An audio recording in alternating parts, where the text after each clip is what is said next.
In the last video, we talked about camera heights for a 360 camera.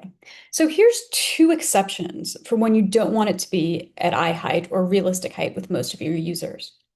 The first is if you're doing something from the POV of somebody very tall. So maybe you're making a documentary about basketball players. That's great. You want people to feel like they're looking up because when they're talking to somebody who's very tall, that's really realistic. Now, here's something that's probably a little bit more common. If you're building training around empathy or workplace inclusion, probably don't have many basketball players working for you unless you're with the NBA. But if you're not, you probably want to do something regarding like people in wheelchairs, people of shorter stature. So in that case, it can be a really good idea to place the camera at the eye height of somebody who's in a wheelchair. Now, what this will do is it will allow your other users to actually see the world through their POV. So that creates a sense of empathy, that creates a sense of urgency, and that creates a way of that for them to understand what it feels like to live that in the day-to-day life that they wouldn't ordinarily do.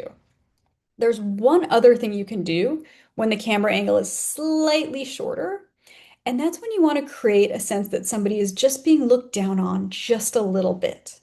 So in that case, what you're going to want to do is have the camera angle just a few inches lower than everyone else.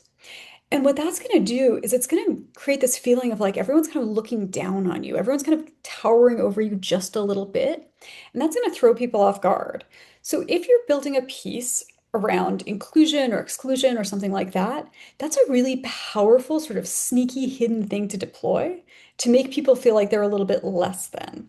So again, generally, you want this camera at somebody's eye height because that's going to be the most realistic. However, there are instances where you're going to change that.